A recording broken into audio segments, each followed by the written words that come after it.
Welcome to the Medical Minimus Podcast, your source for memory techniques and accelerated learning in higher education. Now, here's your host, Chase DeMarco.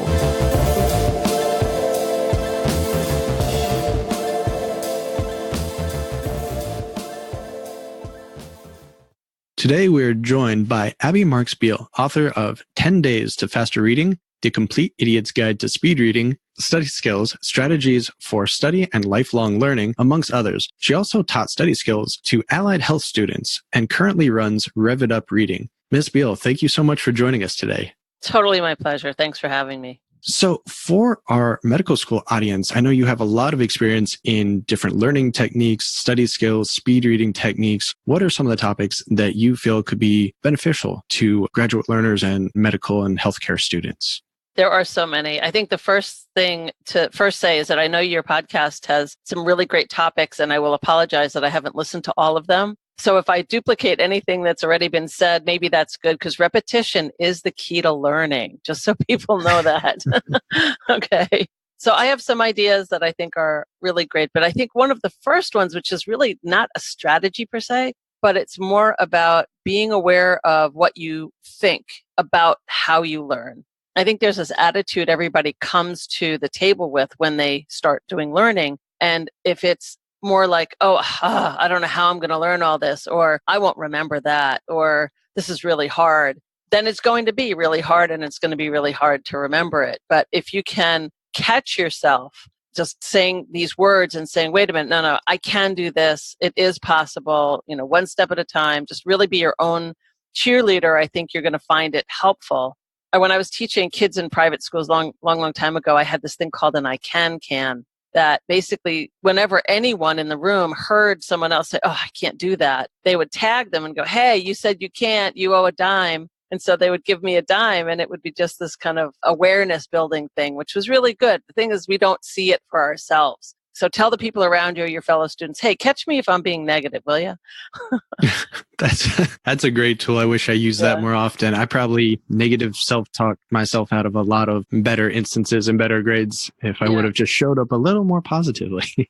I try. It's hard. Medical school or any kind of advanced degree is really difficult, but medical school especially is so many details. And certainly the feeling of overwhelm is real, but you have to be your own, pants picker-upper is the way I put it. Doing it, pull you up by the pants, bootstraps, and go, come on, I can do this. This is what I chose, So that's definitely one of them. I also believe in looking at a person in their mental capacity. And one of the things that I think is helpful is to look at how they do self-care. And this is, I know you're looking for learning strategies, but this is part of learning, believe it or not.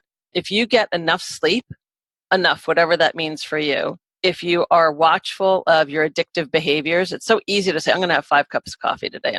I just really need to stay awake, or 3 Red Bulls or whatever, alcohol, whatever it is that you do, those can be very difficult. So kind of watch those. And then exercising, not just the mind, which you do when you study, but also the body. And it could be through something gentle, just as a walk outside, or maybe some gentle yoga, or it could be, as excessive as, a good sprint or run, whatever. But if you can combine good sleep, really decent nutrition, avoiding those addictive behaviors, and exercising the body, then learning comes more easily. When you're stressed out, exhausted, sugared up, alcoholed up, caffeined up, and just sitting all day long, it's just not a great formula for really being able to keep it going. I hope that makes sense. I think so. And most, especially the basic sciences, the first 2 years of med school, you are spending a large amount of time sitting in the classroom, listening to lectures, sometimes not the best lectures. And most students are highly caffeinated in order to get through the day. So it doesn't seem like the most ideal study session, study environment. I agree.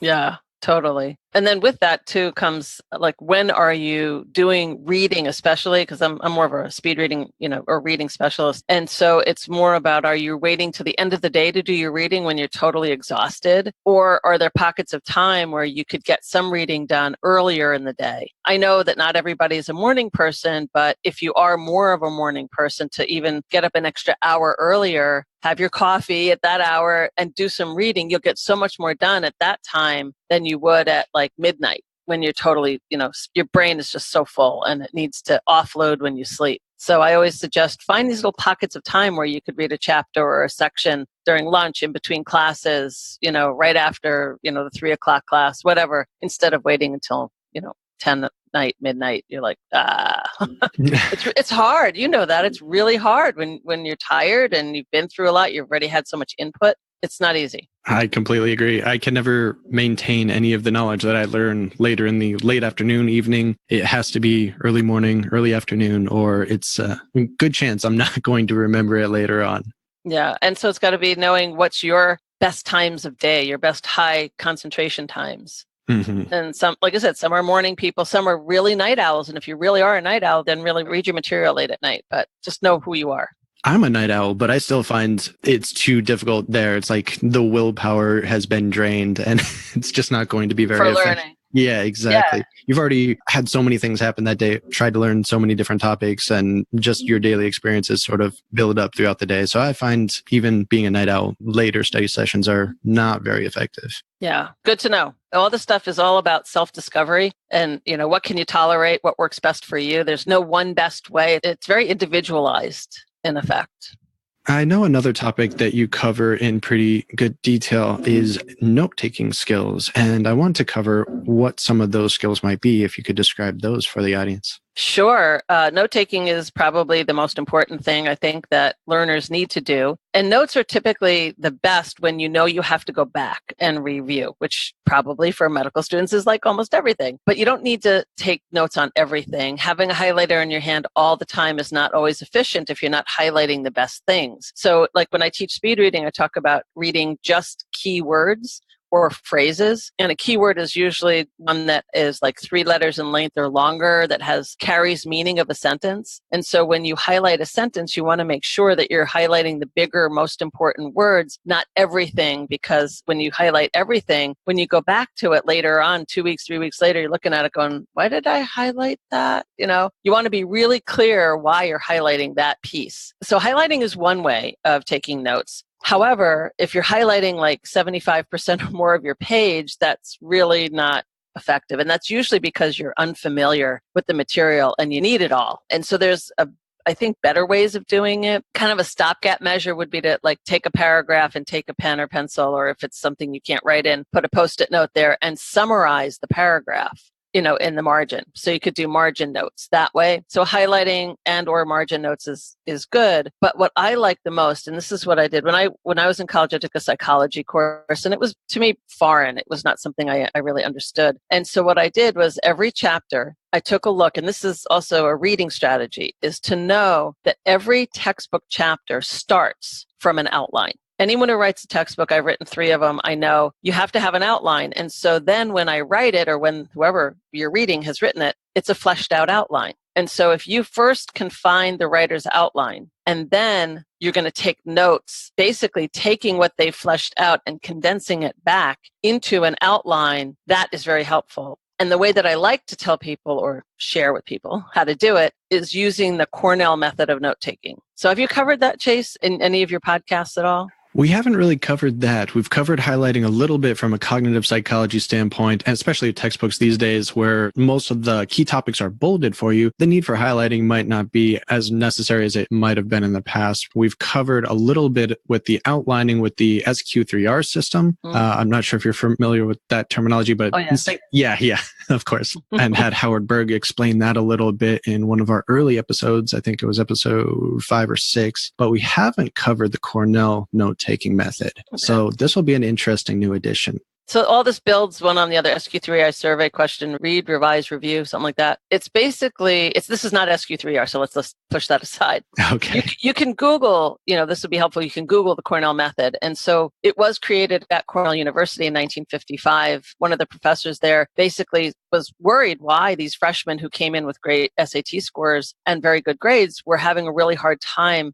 passing their courses in their first semesters. And so it wasn't because they weren't in class. They were. It wasn't because they didn't do the homework. They did. But what they weren't doing is they weren't taking good notes. And so he created this method, and it's something I use all the time. So I'm going to describe it and hope that the visual can come through in what I'm going to describe. So you take a regular, 8.5 by 11 sheet of paper that's lined, college lined. However, if you can move that left-hand margin or create your own, that left-hand margin is usually just about an inch, add 2 more inches and put a ruler down so that you now have 3 inches on the left and the rest is on the right. So the left-hand 3-inch margin is going to be what's called the recall column, R-E-C-A-L-L, the recall column, and the right-hand side is the body of your notes. So on the left side is where you're going to put main ideas. You're going to put vocabulary term, you want to put a date, you want to put a name, you want to put a concept, a formula. And on the right side across from it is going to be the explanation of what you put on the left.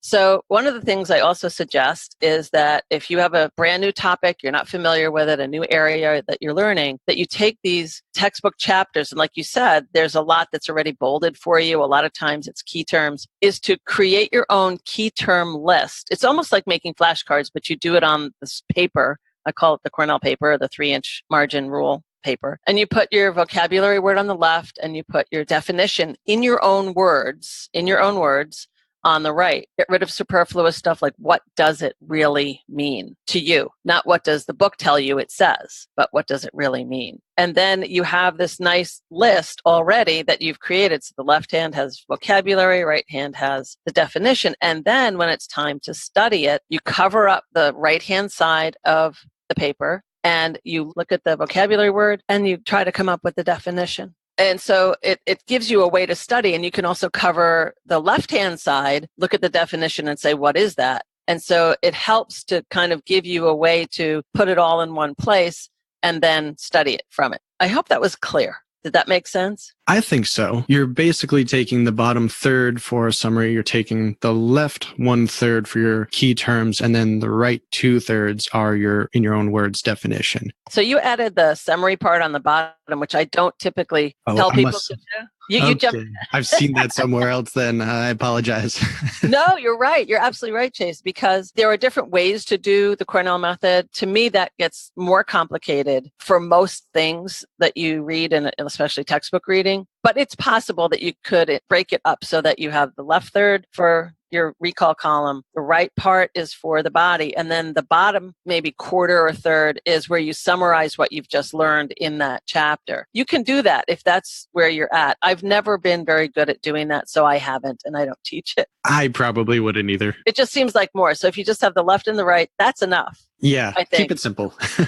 Keep it simple. Just that's all you need, and get really good at figuring out what is most important to put on the left. And this is an interesting topic coming from the aspect of medical school students or healthcare students, graduate students, because I don't see medical students using this type of study strategy. And they're coming from a group that was probably top of their class or upper echelon of their class. But then when they get to med school, they're all equal again. And it can be really hard to try to find those little techniques that'll maybe increase your abilities a little, maybe put you over your fellow classmates a little bit and get the material down quicker. So this might be a very useful strategy, especially learning the early vocabulary when you're new to a lot of the terminology for different disciplines. I personally find it very helpful. And so learning styles, I'm sure you've covered something on that, but when you look at left brain and right brain types of thinkers, is that most of the learning in medical school is left brain, and textbooks are all on the left brain side. And so when you take the Cornell method and you're putting your outline on the left and the detail on the right, you're basically using the concept that the brain needs for the left-hand side. Now, those who are more creative on the right brain side, they can add pictures, they can draw things in their notes, or they could even go so far as doing something called mind mapping. And mind mapping is not for everyone, but it can be very useful. Like if you're trying to follow a professor that is just scattered, where they start in one area, then they go to A, then they go to B, then they go to D, then they go to Z, and then they come back to A. And you're going, I don't have more room here to write my notes. And so to follow a professor like that using something called mind mapping, Tony Buzan is very popular. You can look him up, Tony Buzan and mind mapping. It'll share with you the basic format, but it's basically taking a main idea in the middle, like the topic of the class for the day, and then you create like rays of sunshine or spider legs, however you want to look at it, and you just kind of put notes according to where the professor goes, and it's very free flowing. You can put colors to it, you can put pictures to it. Not everybody can follow that or does follow that, but some people are very right brain and they like that as an option sometimes. Yeah, I think the mind mapping concept is very interesting, very artistic. And for me, it was difficult to get used to. I'm still not very good at it because I've just never been that artistic in my own opinion. But also when I have used it, I can recall those better because of the effort I think you put into designing the note and the organization of the material. That effort when creating it helps you recall the information better later on. And yeah, I think the late Tony Buzan, I believe he passed last year,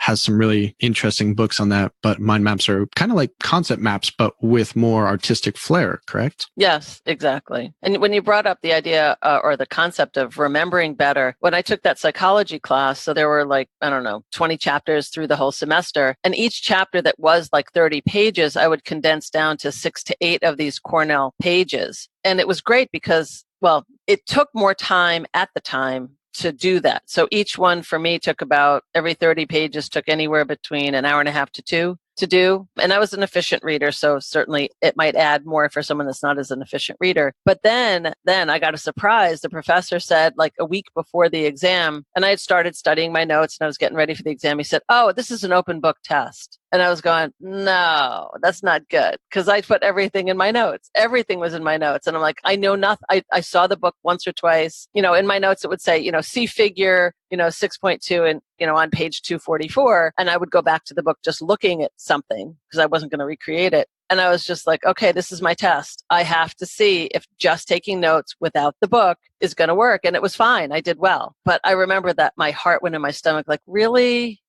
You're telling me this now? All of that effort. All that effort. But I learned it. The thing is, you learn it the first time.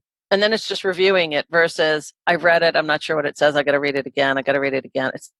That's really painful. Yeah. So it's worth the time and effort to do it that way. Yeah. And when it's in a more organized format, it's probably better to visualize when you're recalling the information later on, whether it be Cornell note-taking or mind map versus just regular linear notes that maybe you have some sort of indentations or something to organize it, but it's really not that well organized. It's hard to separate the different material. So it's more difficult to recall later on. Yes, that's true. And just in case anyone who's listening to this wants to not have to make their own lines, you can still purchase this paper. When I started out in my career like 30 years ago, on the shelves of Staples, they had this paper, but it obviously wasn't a big seller. But it's called the 3-inch law margin rule. If you Google it, I know Staples still sells it. It's a little expensive, but for 100 sheets, it might be like $5, $6, but you can find it even less. Just look for it and you can get reams of it. As I do, because I still take notes that way when I have client meetings. It's not just for reading from textbooks and studying, but also for doing business. I also use it. So, all right, 3-inch law margin rule. Yeah. Okay, we'll put a note in that as well. I'm kind of thinking that this type of note taking would be very useful for making quick notes during class. And then if nothing else, you can always transfer those to a flashcard program or something that a lot of medical students heavily rely on later on. Yes, exactly. For sure. I know on the topic of speed reading, you've mentioned a few times. Can we start to go into some of the techniques that you use for that? Yes. What I want to explain first, and I want to make sure I can get my definition. I do these webinars sometimes, free webinars, and I try to explain what is speed reading so people know. And I came up with this really interesting, I think it's interesting, definition of what exactly is speed reading. And so I just want to find my definition of it. That's probably a good idea. I think a lot of people have misconceptions about what it is. They totally do. I know it. I wish speed reading didn't have such a weird connotation, thinking that it's superhuman, because it's not. What it is, in my opinion, it's a set of active, mindful, and conscious strategies that allow you to get what you need quickly from any reading material in an efficient and an effective manner. That's my definition. Okay. It's not reading everything and not understanding anything. Yeah. So you see superhuman like Howard Berg and these people that read 10,000 words a minute are insane numbers. And that is not the average. That's not what you should be trying to attain when you're learning speed reading. No. Right now, the average reading speed of the average person who graduates from high school is around 250 words per minute. That's average. Now, medical students, I'm not sure exactly. I've not worked directly with medical students. I've worked with law students. I've worked with other, milieu, but not specifically medical students. So I don't know what their average is. But believe me, after 30 years of teaching, I'm going to say the average is 250. Now, look at your page of materials that you have to read at 250 words per minute. You're not getting far too fast. at 250. So you have to have effective strategies. Like number one, like I mentioned earlier, every chapter started from an outline. So there's an outline. Go find it. Find the outline first. That's part of the survey, I guess. If you look at, SQ3R, it's like find that outline to get the main ideas, first. Mm-hmm. And so that is one of the ways to do it. Developing one's reading skills before you go into any advanced degree or even, especially medical school is probably the most important thing you can do because reading is the mother of all study skills. If you are good at reading, you're going to be good at learning. If you're not good at reading, it's hard to be good at learning. That's kind of my philosophy around that. And I think with the intense material and the high concepts that you need to learn in a medical text, for instance, your normal reading speed is going to drop significantly as well. So you're at another disadvantage there. If you're already a slow reader and now you're coming across this very complicated text, it's going to take a long time to get through written material.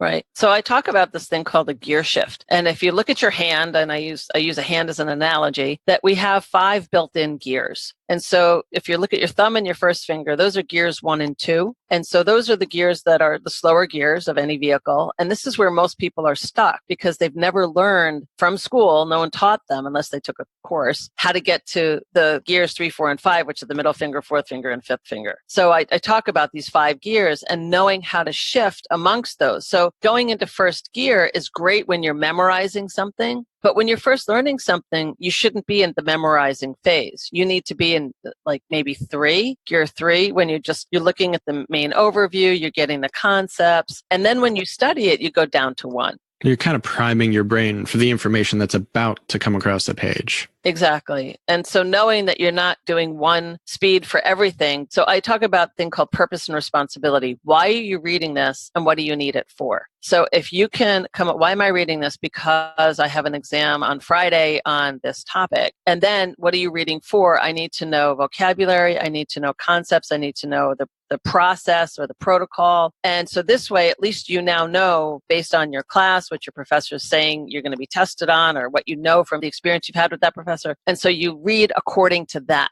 If it starts going into a section on like the history of breathing tubes and you're like, it really doesn't apply to what you're doing, don't spend a lot of time on it. Spend time, it's about focusing the brain. Why are you reading it? What do you need it for? I see. I think recalling reading back some of the textbooks from a while ago, granted a couple of years ago now, my thought process at the time was read every word because you need to absorb every bit of information. The more you absorb now, the less work it's going to be later. And it never worked out that way.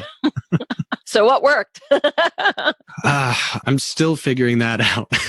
I'd say that what myself and a lot of other students that consider themselves not strong readers and poor comprehension or slow readers, we would focus more on video materials. So pre-recorded lectures and such, and write our own notes based on that. And of course, making flashcards and multiple spaced repetitions, rehearsal practice were the most effective in the long run. But initially reading the textbook was my biggest fear. It would probably take me several years to actually read through a textbook. I shouldn't laugh. When I was in college, I hated to read. And the thought of reading was just, I was allergic to it. It wasn't until after college that I learned all this stuff. And it's one of those things you kick yourself. But then when I went for my master's degree is when I was able to really apply it. But I get it. I totally get the fear of reading. When you're not good at it, you feel like it's a waste of time. You're not satisfied. When you finish, you reread things and you go, what did I just read? What was the point of that 2 hours I just spent? Exactly. Yeah. And I never learned about using a pacer or subvocalization or any of those terms. But that seems to be a good segue into the next section. Would you mind explaining what some of the tactics for speed reading is that the audience can use? Yes, definitely. So when I talk about reading actively, and mindfully, what I'm talking about is first setting your intention. Why are you reading it? What do you need it for? And then about using your hands or a card are very helpful if it's physical material, or adapting it to on screen. I do teach this stuff. I have an online course called RevItUpReading, and I teach people how to do it. But basically the concept is like this. Take all these words that you're looking at and trying to focus your attention on where your eyes need to be. And using your hands or a card will do that. So in my book, 10 Days to Faster Reading, each chapter has one of these different strategies. The Complete Idiot's Guide has them in all of the chapters as well. And it shows how to do it. I'll give your listeners my favorite one and the one that I share everywhere. It's called the white card method. So if you take a blank white card, like a 3x5, 4x6 blank, it could have lines on it if that's all you have. And what you do is you put it on your reading material. Now, I'm going to ask you, Chase, maybe you know the answer to this, but here's a white card. Here's your reading material. Where do you want to put it? Traditionally, I've always seen that you put it below the line you're trying to read. Right. That's very traditional. That's where everybody would say, yeah, I'll put it underneath. That sounds good. Well, it's okay. But when you're reading, think about this. If you pull the card down the page, what's still exposed is what you've already read. So it gives your brain this other opportunity to not get it the first time, to not trust your brain. And so it's kind of like, oh, I can go back. I can reread. I feel safe. But you're also blocking where you're going. So to use a white card appropriately and really effectively is to take that card and put it above the line that you're reading and have it push you down the page, and it's covering what you've already read. So the times you lift that card to double back should become a lot less over time because you get it the first time. So it focuses you line by line going straight down the page. Does that make sense? That does. And it also seems a little more scary because you don't have the ability to go back and reread. Yeah, you do. You're the one who has the card. You can pick it up anytime you want. Fair.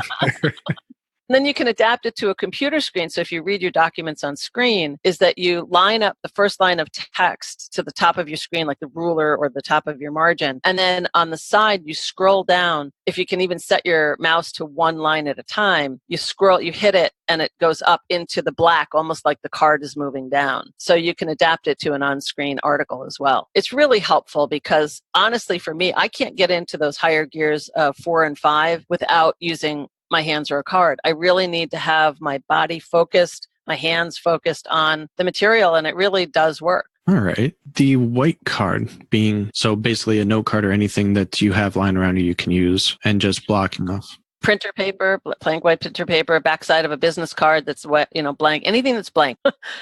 Blank, blank, blank. And if you don't have a blank card, use your pinky. So take your hand and kind of like do how do you do this? Like a hang loose sign? A hang loose thing. And so take your pinky and the hang loose and just kind of go from the top down. So your pinky becomes the way to read.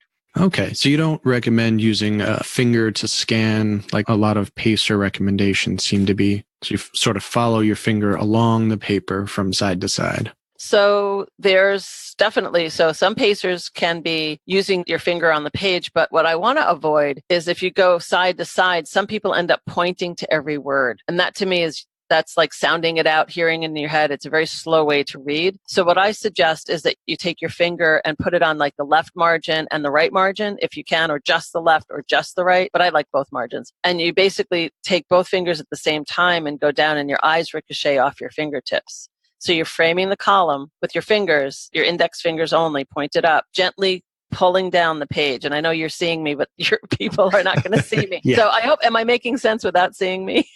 I hope. Hopefully. Okay. So fingers on both sides of the line, you're dragging them down as a marker, sort of like playing Pong. Yes, that's perfect. That's a great analogy. Yes. And your eyes are darting back and forth. Okay. Right. And so it really helps keep your place because there's so many words on the page that it really helps to focus. Getting from the end of one line back to the beginning accurately is not always easy to do. But if your finger's always there as a placer, it's great. And if you don't know what Pong is, you're probably too young to be listening to this podcast. That's right. Think of ping pong back and forth. There you go. There you go. Yeah. And with that technique, some resources I've seen in the past suggest reading backwards. So you're sort of zigzagging your eyes across. It's not a straight reading the line from left to right, and then you drop down to the next line, read it left to right. You're going back and forth, basically reading backwards to some degree, or at least picking up keywords backwards. That takes a little bit of practice. That takes some skill. What you learn when you first start in any kind of a development phase of reading, you have to first know that your eyes are pretty much only looking at one word at a time. And so you're trying to expand your peripheral vision so you can see more words at a glance going on the page. So as you get really skilled and your eyes are more used to seeing more words at a time, then it can take in more than one line at a time. And as you go backwards, it picks up as it goes. I would say that that isn't the way to start reading something. It's a great way to review something because you're kind of in a way skimming, going back and forth, looking for what's important, trying to refresh your memory versus learning. That's just my own opinion. Okay. Yeah. Now, we covered the white card technique, the white card method, which is derivation of a pacer technique. And what are some of the obstacles they might run into and how to overcome them? Probably one of the biggest ones is that they're trying to read at A, the wrong time of day, and they're just too tired, or B, in the wrong or most distracted place they possibly could be. And so it's about being very aware of your environment. Set yourself up for success. That's what I talk about. And so if you know that you need to have classical music on in the background, put some classical music on quietly in the background. If you know you don't want to have any music on in the background, make sure you're in a place that doesn't have music. If you don't want to get interrupted or you find you are getting interrupted too much and you want more, peace and quiet, then put yourself in a place that you can be more peaceful and more quiet. It's kind of like people just go where they think they go because it's convenient, but you have to be very aware of what are your learning needs? What do you need when you learn? And like for me, I always have a glass of water. I can't start my day without something to drink by my side. It's really weird. It's my own learning preparation ritual. Everybody has them. Some people clean their dishes, Some people, they make sure they go to the bathroom. Some people, I don't know, check their calendar, whatever it is that you need to do to prepare to learn and be in a space that's going to be concentrating, I think is one of the best things that people can do. And then you can apply any note-taking method, any reading method, hand or card method, anything like that would be very helpful. So laying down in bed, ready to go to bed, probably not the best time to try these techniques out. No, being prone is difficult. Yeah. I tell people, you can read in bed, but don't expect to get a lot done. It should be a place that you might get a couple of pages in as a nightcap, but it's not the place to read for study purposes and learning purposes. That sitting at a desk or table is the place to be. If you're trying to even be in a lazy boy chair or couch, it's difficult. It's not where the brain has been accustomed to learning. You want to be in a place where the brain thinks, okay, I'm here to learn. I'm not here to sleep. Not that you can't fall asleep sitting up at a desk, but the chances are less than if you're in a really comfy place. Yeah, and don't put on pajamas before you go for a jog. You need to get in the right position and make sure your brain and body is in the most alert state if you want to absorb the most material. Otherwise, you're probably going to just get a fraction of what you normally would. It's true. That's so true. It is so true. So be aware of where you put yourself and what's in your environment and set it up for success. Now, do you have any techniques for limiting subvocalization? Or first, can you cover what that is? Sure. Subvocalization is also called mental whispering. And it's basically when you talk inside of your head. And pure subvocalization is reading every single word that your eyes are seeing. It's sounding it out, hearing it in your head. And subvocalization uses two parts of your body that technically you really don't need when you read. So when you read, your eyes should look at the page, you should know what it says, and it should go straight to your brain. But when you subvocalize, a lot of times it's almost like you have to sound it out with your lips. And sometimes you see people move their lips, but you don't even have to move your lips. And then it's like you have to hear it, and then you understand it. And so we have to almost be deaf and mute, technically, in order to really be a good reader, because you have to not be sounding it out, hearing it in your head all the time. So the thing that people have to know is that subvocalization is the way that people have learned how to read, sound it out, hear it in your head. And so when you subvocalize, it slows you down, but you will always subvocalize some. So don't think you're going to get rid of it completely. But if you can limit, the faster you read, or as you speed up your reading, the less you can read every single word. And so speed is one of the ways to reduce. One is to be aware of it. And the second is to start reading faster. And using your hands or a card is one way to do it. I also suggest for people that subvocalize to start reading keywords or phrases. And that's another, way to get content quickly with good understanding. Keywords, again, are 3 letters or more, and they're bigger words, most important words on the page, whereas phrases are groups of words that form a thought. And so you can learn how to group things together. It's all dependent on how you think. All right, that's an interesting point, because I was going to mention after about a year of practicing some of these speed reading techniques, and not as much as I should, admittedly, but I still always start off with subvocalizing. It's just built in and I can't seem to get rid of it. But if I really, after a while, and start getting faster with my reading of that material, it's almost like going into flow. And then I don't realize that I've fallen out of the subvocalization, and then I can read faster with less distractions. Yeah. So when you start out subvocalizing, it's kind of normal. Like if you start running, if you've ever been doing any kind of a sport, like the first few minutes is kind of warming up the muscles, getting everything stretched out, and then it can start to flow. If it's okay, I would like to share, and you can edit this out if you want. On my website, I have this thing called the free 1-day pass. And in that, it's one module of my course, and it has my favorite exercise called Discipline Your Eyes. It's in all my books. It's also on this. It shows you how to read in phrases. And so it's kind of like the warm up that you can use when you are reading anything. So especially before reading for study purposes or, reading textbooks for taking notes, and it takes less than a minute to read, it's a really great way to get your eyes to move from left to right, understanding the concept of phrasing and rhythmic movement. So I highly recommend people go. It's free, no obligation anywhere, and you get some pretty good information there on the free one-day pass. Yeah, that'd be great. I'll add a link in the show notes as well, so learners can click on that and practice that. I want to try it out now because I had been under the impression that I must not be doing this very well if I still fall back into the subvocalization practice. But I still subvocalize sometimes, but I catch myself and I know what to do to come out of it. I think what people think is, once you learn how to do something, it never is something you have to think about. And unfortunately, we're human and we go back into our old habits really quickly. And so there are times I know I'm reading really slowly and I have to make that decision. Is this the speed I want to go? Or do I want to go to a different speed? Do I want to add a hand or card? Do I want to be in a different place? Or am I very happy just reading, plodding along in my own lackadaisical way? It's all choice, but it's not something that just happens. You have to make it happen. You have to be aware of it to make it happen. Exactly. And then to know what to do. Once you're aware, like, I'm going really slow. What do I do? I don't know. White card. I can put a white card. Yay. Yeah, it's about having choices, knowing what to do. Great. So the white card method and the mental whispering or subvocalization method, are there any other tips or techniques that can help speed up a student's reading? Certainly there are some, but I just think catching yourself subvocalizing is helpful. Catching yourself going back, it's called regression. It usually means you were reading very slowly and were daydreaming at the same time. So catch yourself daydreaming also. If you're daydreaming a lot, and daydreaming, I mean, there's good and bad daydreaming. So the good daydreaming is when you're applying something that you're reading to something you already know. So if you're reading something, about surgery, let's say, and you were in a surgical suite just recently, and it's like, I can apply that. Okay, that's not daydreaming. That's really good. That's how you build bridges of knowledge. But when you daydream about, oh man, I got to pick up that milk on the way home, and oh wow, I'm running out of bread, and I got to call Sue, and that's the bad daydreaming.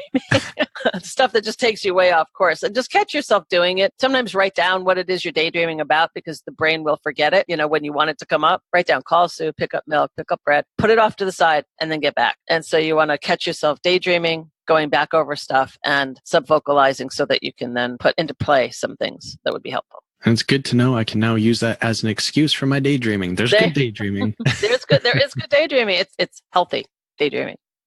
All right. What can a student expect as far as increased speed of their reading by implementing some of these techniques? What's sort of a normal expectation? So because the people who are listening to this are medical students, what I suggest that people try to do, depending on when you're listening to this, is to practice or experiment on material that's pretty easy in comparison to your most difficult textbooks, because you want to get your eyes and brain familiar with the concepts before you apply it to the more technical material. I hope that makes sense. And so, practicing on your favorite magazine or a newspaper or a couple of online articles, just to kind of get into that kind of a flow would be helpful, and the confidence that you'll build doing that. So then when you hit your own materials that are more technical and more important, for your learning, then makes it feel better. You just have more confidence when you do that. That makes sense. Yeah. So you want to not apply it to your most technical material first. You're going to be too nervous about retaining the information and not being able to focus on the technique. It's too hard to do both at the same time. Yeah, you don't want to worry about that. I've had people come into my class and go, I have to learn this really quickly because I have a test tomorrow. And I'm going, yeah, that ain't going to happen. It takes time. You're unlearning some old habits and building some new habits. And it does take a little bit of time, but it doesn't take forever. People think, how long does this take? And just depends on how much you use it. And if you read every day, there's definitely something or some parts of it that you can use on certain materials that you read, even your emails or reading a web page, definitely some things you can do. That's a good point. Just focus and be purposeful before you enter your email and say, I'm going to speed read these. And that's your 10, 15 minutes a day, most days out of the week, that you might start seeing some improvements after not too long. Yeah, exactly. And that exercise, discipline your eyes, I can't say how important it is enough. And I do think, if I remember correctly, it's been a while, but if people do sign up on my mailing list, you get access to free resources. And I think that's one of them that you can download. So you get the paper version of it versus the digital version. So it's a great thing to photocopy, put in every book you read. It's a really good reminder of what you need to be doing. Awesome. I'm definitely going to check that out as soon as we're done with this. Thank you. Thank you. So I usually like to end these with 3 questions called Just 3 Wishes, and they can be as in-depth or not as you want. If it's controversial, don't need to go too in-depth. But the first question is pretty easy. That's if there's anything you wish you could remember better, what would it be? I have to say it's names. I know that's like the thing everybody's got. And I know I've taken memory courses. I know what I can do to do it. It's an intentional thing, right? It's about, looking at someone's face and trying to make an association and map it and remember it. It's just an energy I just don't typically have. Unfortunately. So, there are times I really try, like in a networking event or, when I meet people sometimes for the first time, I really try hard to, repeat their names and to shake their hand and, that kind of thing. But that's still a challenge. I love people that can do it all the time. My kid's pediatrician, I haven't seen her in like 6 years. My kids are older. Ran into her in the store the other day and she goes, "Hey, Mrs. Beale, how you doing?" It's like, "You remember me?" Like, oh my God. And then she goes, "Yeah, your kids, John and Mike, right?" They're like, yeah. How many kids do you see a day? Remember me? Jeez. I mean, I was so impressed. I had to say to her, "I bow to you." I was like, wow, that's awesome. Yeah, that is not my strong suit. I have a lot of that negative self-talk involving names. I'm like, oh, you're not going to remember it. Don't even bother. Right from the get-go, it's downward spiral. But it's intentional. It's an active, mindful, conscious strategy, just like these study skills are. It's not something that I think comes naturally for everybody. Very true. So there. That's our excuse for sticking to it. That's right. Exactly. Next question is, if you could change one thing in education, what would it be? When you said one thing, that was really hard because I have so many things I wish I could change. I want to blow it up and start over if I could. Really, right, summarize. I think if people were taught, or if there were really good study skills courses in high school that really gave students options. It's not like, okay, so the teacher learned this way, therefore you have to learn that way, but more kind of where I come from, which is let's lay out the buffet of ideas. Not all of them are going to work. Cornell method works for some people. Mind mapping works for other people. There's no rigidity here, but you have to try it. And to get people to know what else there is. And to me, they just don't have enough of those around. And the ones who do take them are feeling punished. They go to college and like, no, you can't enter this program until you take this study skills class. Like you're being punished because you didn't learn how to study. To me, that's crazy. I just wish there was more of that. Yeah, thank you. Yes. Thank you. Woo-hoo. I'm saving up resources for my future kids so they can learn these things really early on and not struggle as much as I did. Good. Go for it, Chase. Love it. If you could change one thing in medicine, what would it be? Well, although this may be controversial, one of the things that I did later in life, using my reading skills, by the way, I would not have done this if I didn't have good reading skills, is I studied to become a homeopath, which is a natural medicine practitioner. And when I did this, I realized that what I wish is that the medical community, that medical doctors, that when they're trained would at least taste some of the other modalities that are out there that some people really find valuable so that they can at least respect them and go, you know what, this way isn't always the best way, that like it's a buffet. I think in healing, there should be a buffet just like in learning. And so to make it more individualized, people should test out the things that they feel work for them and to use their own body's wisdom to make that happen. So that's kind of what I'm hoping, is that some of your listeners will kind of open their minds a little bit to maybe something else as well as what they're currently learning. I like the idea of more electives, especially if maybe it's just an online thing. You can get a little taste, at least understand it a little bit more, not just the positive or negative aspects from each side. Mm-hmm. Interesting. Thank you. Are there any other resources that you would recommend to the audience? I would say for speed reading, if you want to play, there's some fun free apps online. One is called Spreeder, SPREEDER.com. And the other one is called Zap Reader, ZAPREADER. And they pretty much both work the same way. So if you're reading an article online, you can copy the text, paste it into Spreeder or Zap Reader, and then you can set it to be delivered to you. The words show up on your screen in the speed that you want. Most of them default at around 250 or 300 words a minute. And it's a start. And it usually starts with one word at a time. You can end up with 2 words or 3 words or 4 words. But what I tell people is do 1 word at a time at 300 for just like a minute, and then go to 400, and then go to 500, and just get to a point where it's like your breaking point, and then go back down. Let's say 600 is your breaking point, then go back down to 500, then to 400, then to 300. And that 300 that you thought was like, whoa, that's blowing my mind, isn't as bad anymore because your eyes and brain are getting used to processing quicker. So it's really fun to play with those websites. And another one is called Spritz Inc., SPRITZINC.com. It's a similar concept, a little bit different, but check them out. Very cool stuff. Spreeder, Zapreader, and spritzing.com. Okay. Yeah, cool. Yeah. I have definitely tried some of them out before. I have a lot of trouble with the one word at a time. I like it when it's several words at a time. Just that one word, I don't know if my eyes are really messed up or what, but those are difficult for me. That's okay. That's good to know. It's good to know. Yeah. You do, once you try something really fast though, and go back to what you thought was fast before, noticing that difference is it's an interesting comparison. Yeah. I think it's a great way to play and get the eyes and brain to start communicating more efficiently. Are there any parting thoughts or recommendations for students and hopeful students?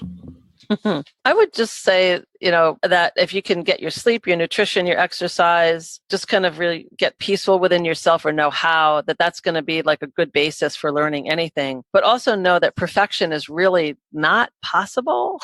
I mean, getting good is important, but to think that you can be perfect is a lot to put on a person. And I know a lot of people who are going to medical school, especially even law school, think they have to know every little thing. And if you don't get it all, there's something wrong. So like if you got, let's say, a 75 on an exam, you could beat yourself up for the 25 you didn't get, but give yourself a ton of kudos for the 75 you did get and go, okay, wow, that's great. I got 75%. I just need to work harder on that 25%. It's all perspective. I like it. Perfect. Yeah. Abby Marks Beale, 10 Days to Faster Reading, several other really important books, and RevItUpReading.com. We're going to have the links in the show notes. Thank you so much for coming on today. My pleasure. I hope it's helpful for some of the people listening. Thanks. I'm sure it is. Thanks. Yeah, I hope so.